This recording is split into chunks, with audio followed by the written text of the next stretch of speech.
ዛሬ ሩታ በካሊፍ ቤት መጣለች። አብርሃምን በዳኒ ቤት መጣ። ቡዜም በራሷ ቤት ከዴቫ ጋር መጣች። መጡ ዛሬ ሁሉም የተለያየ ሀሳብ አምጥቶ መጡ። ያው እነሱ የሚፈልጉት ወደዳችሁም ጠላችሁም እነሱ የሚፈልጉት ሁሉም ቪዲዮ እንዲሰሩ ነው። ቪዲዮ ለመስራት ነው። ቡዜም ቪዲዮ ሰርታለች በራሷ። ዳኒም ቪዲዮ ሰርቷል ቀለበተ ውልቂ ብሎ። ከዛ ደግሞ ሩታን በካሊፍ ቤት መጣ ከእንትና ጋር ከአቤላ ጋር ተገናኘች ማለት ነው።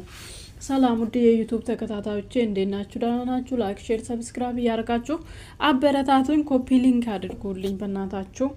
እየደከመብኝ ነው ለምን እንደሆነ አላቅም። ምንም አላጠፋውም ግን ቪዲዮ እየወጣ አይደለም። ዝም ብለዋል። ለምን እንደዚህ እንደሆነ አላቅም። ለፋውበትና መደለት እንትን ብሎኛል። ኮፒ ሊንክ አድርጉልኝ እና ምንድነው መሰላችሁ ሩታ እንትን መጀመሪያ ስለ ዳኒ ላውራ።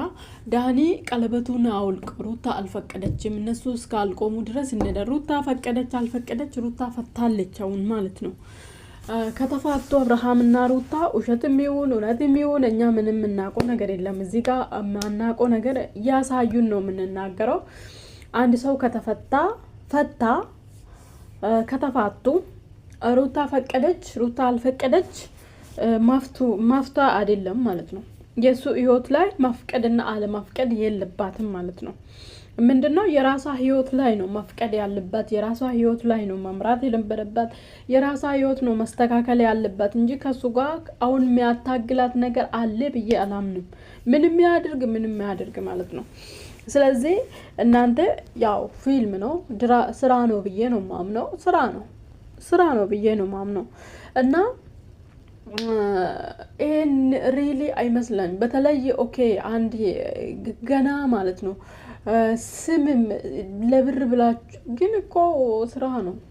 ብር ካልኖረ ስሙ አሁን ስሜ እንደዚህ በቃ ዝሙት ባሰሩ ስራ መስራት ጥሩ ነው። ዝሙት ባሰሩ እና አሁን ሄርሜላ የውሸት ከሆነ ቀለበት ያደረገችው ነገ ተነጎዳ እሷ ላይ ምንም የሚፈጥረው ነገር የለም። ሩታ አንዴ አግብታ ወልዳለች።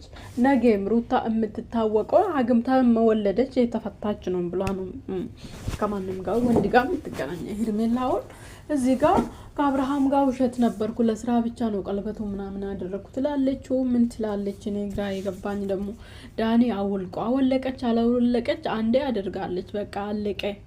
ስለዚህ እነሱ መሀልም ቀለበቱ ትርጉም የለውም። ቀለበት ትርጉም የለም። አብርሃም አንዳች ቃል ራሱ አላወጣም።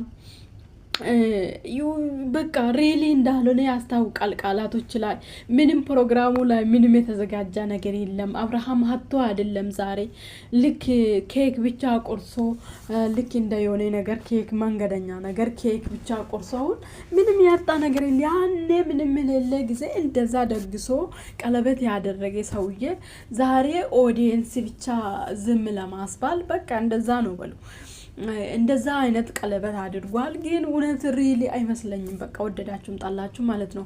ቡዜ ደግሞ እንኳንም ተገኘው። እሱ ትላንትና ትክክል ሩታ ነበረች፣ ዛሬ ደግሞ አብርሃም ትክክል ነበረ፣ ሩታ ግን ትክክል አልነበረችም እያለች ነው።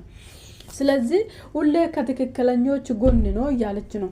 አብርሃምም ትክክል አይደለም፣ ሩታም ትክክል አይደለችም በዚህ ሰዓት ማለት ነው። ምክንያቱም ሩታ ከተፈታች በኋላ ከአብርሃም ጋር መታገል የለባትም። ይሄ ነው ትክክል አሉነችው። ከዛ በኋላ ማበድ ትችላለች እንደፈለገች። አብርሃም ደግሞ ከመጀመሪያው ማለት ነው ከመጀመሪያው ትክክል ሰርቶ ስላልመጣ አሁንም ትክክል አይደለም። ምክንያቱም አንድ ሰው ትላንትና ህይወቴ ላይ ምን አፕን አድርጓል፣ ምን አጠፍቻለሁ፣ ምንድነው ጥፋቴ፣ የትላንትና ህይወቴ ምን ለምን ተነስቶ ሀፕን አደረግ፣ ለምን ከምን ሳይገነዘብ ከሴት ወደ ሴት ድሮፕ ማለት ምንም ትርጉም የለም። ነገም ከሴት ወደ ሴት ነው፣ ነገም ከሴት ወደ ሴት ነው። ምንም የምትማሩ ነገር የለም። ስለዚህ ይሄ ነው የሆነ የአብርሃም ስህተት ይሄ ነው። በቃ ስህተቱ ይሄ ነው። ምክንያቱም ማወቅ አለበት መጀመር ለምን አፕን አደረገ ከሩታ ጋር በምን ምክንያት ነው እሱም መማር አለበት በደንብ ማለት ነው። ከዛ በኋላ ቀስ ብሎ ወንድ ነው ሴት አይደለም ጊዜ ያልፈኛል ብሎ አያስብም። መስራት አለበት።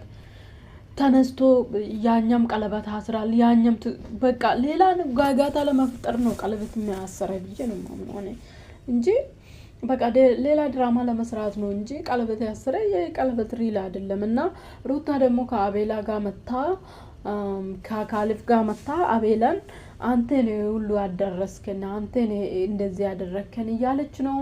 እነሱ አደረጉ አላደረጉ በቃ አንቺ ያጠፋሽው ሁሉ ጊዜ ነው የሚለው ሩታ ያጠፋችው አንድ ጥፋት ምን እንደ አብርሃም ባትፈልግ ኑሮ ባትፈልግ ራሱ ማለት ነው እኔ ቢሆን ምን እንደሚያደርግ ባልፈልግ ራሱ ሌላ ሴት መታ ህይወቱ ውስጥ ነበረቻ ለሷ ሴት ብዬ ተቀብዬ ማለት ነው ተቀብዬ እሱን ይቅርታ ተቀብዬ እኔ ጌታ ብዬ ተቀብዬ እሷን ሴት ከህይወቱ ሩሙፍ አድርጌ ነው የምተወው። በቀል ማለት እንደዚህ ነው። ወይ ደግሞ አንደኛ በቀል ሰርቶ ራሱን ለውጦ እሱ ትቶ ትላንትና የሄደን ቦታ አለመቀመጥና ሰርቼ በቃ ራሴን ለውጭ አዲስ ማንነት ለብሼ እሱን ይበቀራለሁ እንጂ አልከተለውም። ትላንትና ታውሹ አትከተይ። ለምን እሷ ትላንትና ፕሮግራሙ ላይ መገኘት አልነበረብሽም። በቃ ስህተት ነው የሰራሹ ስህተት ነው።